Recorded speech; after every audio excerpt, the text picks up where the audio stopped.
नमस्कार छात्रों, आज हम 9वीं कक्षा हिंदी विषय का ये जो पूरक पठन पाठ है, छठा पाठ ए सखी, अमीर खुसरो का पाठ है। तो इस पाठ की चर्चा पूर्वार्ध में हमने की है।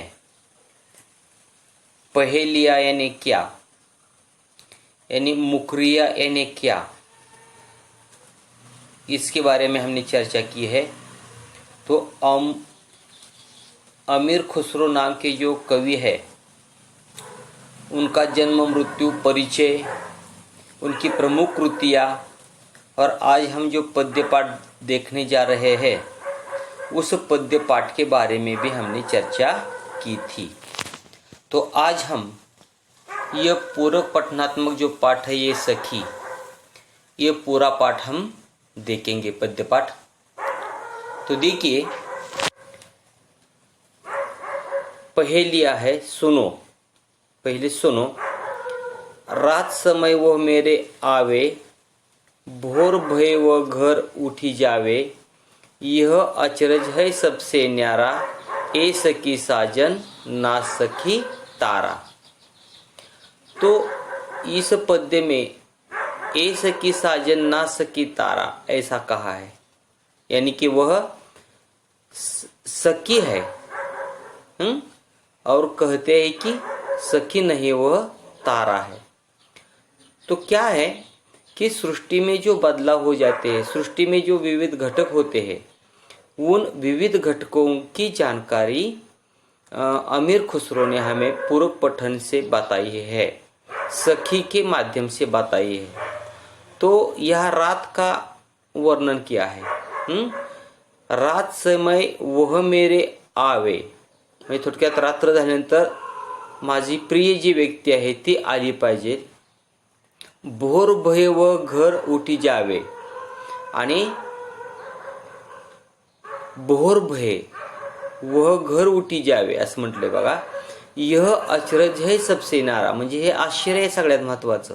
कोणतं? तर हे सखी ते साजन नसून हे सखी ते काय आहे? तारा आहे। म्हणजे रात्रीच्या वेळेस आकाशात असणारा जो तारा असतो त्या ताऱ्यालाच अमीर खुसरो या कवीनं सखीची उपमा दिलेली आहे, प्रिय पत्नीची उपमा दिलेली आहे। म्हणजे थोडक्यात कवीचा दृष्टिकोन या ठिकाणी आपल्याला पाहायला मिळतोय की कवी किती श्रेष्ठ दर्जाचे असतात, कवी काय काय गोष्टी पाहू शकतात हे या कवितेतून सांगितलेलं आहे बघा। म्हणून एक मराठीमध्ये म्हण आहे बघा, जो न देखे रवी तो देखे कवी। म्हणजे जे सूर्य पाहू शकत नाही, रवी म्हणजे सूर्य पाहू शकत नाही, ते कवी पाहू शकतात, हा अर्थ आपल्याला कवीच्या बाबतीत पाहायला मिळतो। म्हणजे या ठिकाणी ताऱ्यालाच सखीची उपमा दिलेली आपल्याला पाहायला मिळते। परत एकदा पाहूया आपण। रात समय वह मेरे आवे, भोर भय वह घर उठी जावे, यह अचरज है सबसे न्यारा, ए सखी साजन ना सखी तारा। मग ते साजन नाही, रात्रीच्या वेळेस मला जे पाहायला मिळालं प्रिय असा तो तारा आहे, सखी नाही असं म्हटलेलं आहे बघा। म्हणजे आश्चर्याची बाब सांगितलेली आहे या ठिकाणी। तर अशा पद्धतीने आपल्याला पहेलिया ज्या असतात त्या पाहायला मिळतात।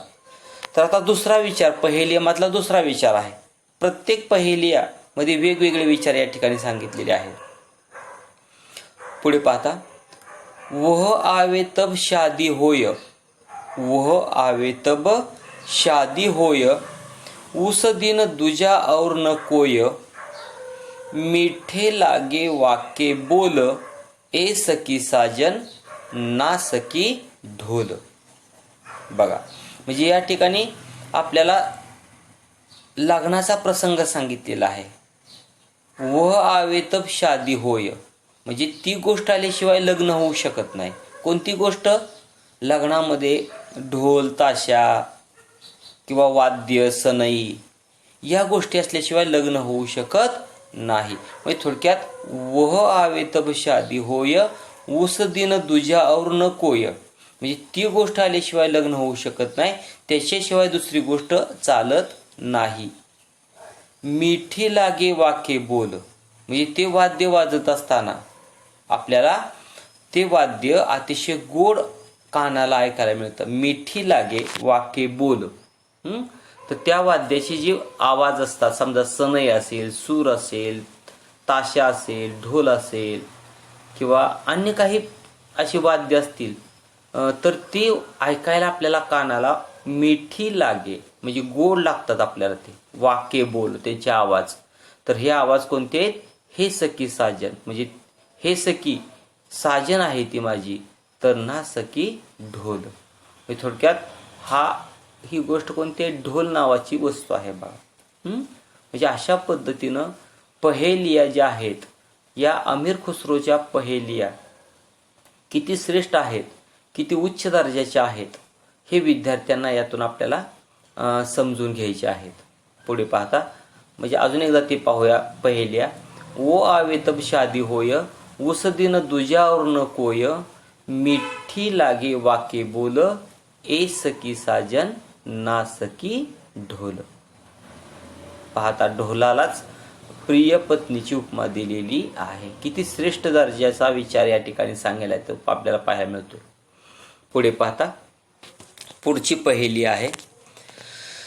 जब मांगू तब जल भरी लावे, जब मांगू तब जल भरी लावे, मेरे मन की तपन बुझावे, मेरे मन की तपन बुझावे. तपन म्हणजे तहान, आपल्या मनाची तहान.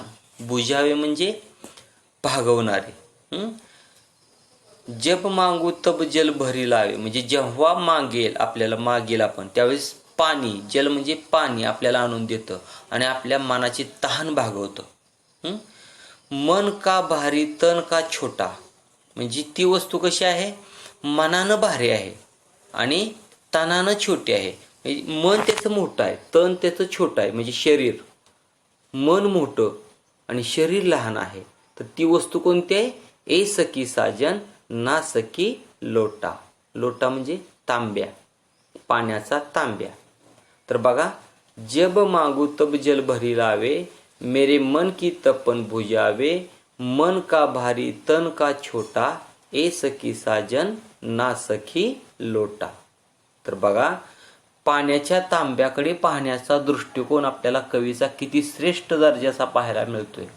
आपल्या घरामध्ये आपण कितीतरी वेळा ह्या तांब्यानं पाणी पिलेलो आहे, परंतु आपण त्या तांब्याकडे किंवा त्या वस्तूकडे आपण या दृष्टीनं पाहिलेलं नाही, प्रिय वस्तूच्या दृष्टीनं पाहिलेलं नाही.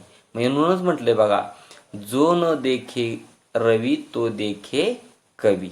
म्हणजे थोडक्यात या ठिकाणी अमीर खुसरो नावाचे जे कवी आहेत, अतिशय श्रेष्ठ दर्जाचे कवी आपल्याला पाहायला मिळत आहेत.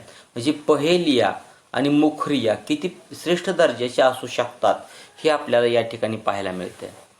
जब मांगू तब जल भरी लावे, मेरे मन की तपन बुझावे, मन का भारी तन का छोटा, ए सखी साजन ना सखी लोटा. मन म्हणजे आपलं मन, तन म्हणजे आपलं शरीर. हे लक्षात ठेवा. पुढे पाहता पुढचा विचार.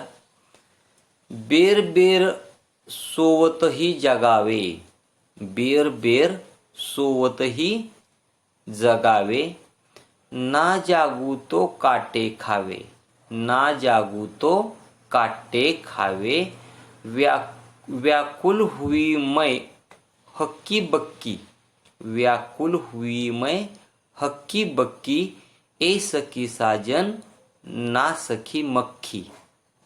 म्हणजे थोडक्यात मक्खी म्हणजे माशी.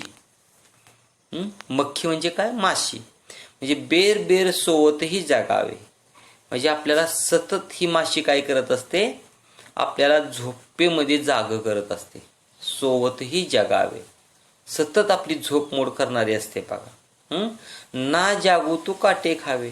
आणि आपण जर माशी रात्रीच्या वेळेस आपण झोपलो किंवा दुपारी झोपलो आणि जर माशी आपल्या नाकावरती बसली, तोंडावरती बसली आणि आपण जर तिला नाही उठवून लावलं तर ती माशी आपल्याला काय करते? त्रास देते. म्हणजे ना जागू तो काटे खावे, म्हणजे आपल्याला त्रास होतो त्याचा, काटे टोचल्यासारखा.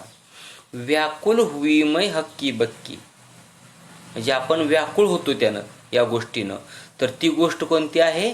ए सखी साजन ना सखी मक्खी. म्हणजे थोडक्यात माशीकडे पाहण्याचा सुद्धा दृष्टिकोन किती श्रेष्ठ दर्जाचा आहे कवीचा.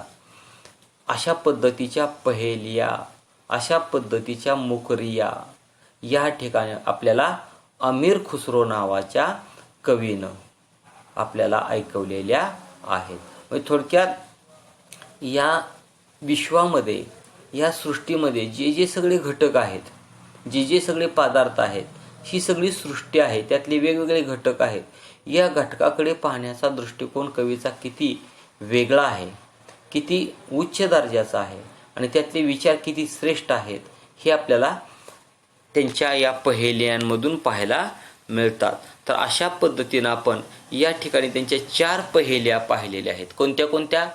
रात समय वह मेरे आवे, भोर भय वह घर उठी जावे, यह अचरज है सबसे न्यारा, ए सखी साजन ना सखी तारा.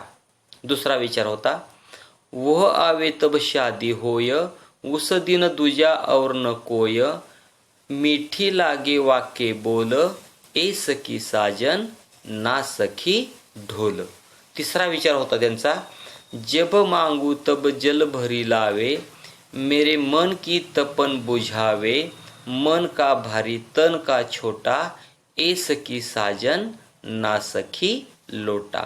आणि चौथा विचार होता त्यांचा, बेर बेर सोवत ही जगावे, ना जागू तो काटे खावे, व्याकुल हुई मैं हक्की बक्की, ए सखी साजन ना सखी मक्खी. तर अशा पद्धतीनं हे 4 पहेली आपण पाहिलेल्या आहेत. राहिलेल्या ज्या पहेली आहेत 4-5 आहेत अजूनही, तर त्या पहेली आपण नंतरच्या तासाला पाहूया. तुर्तास या ठिकाणी आपण थांबूया.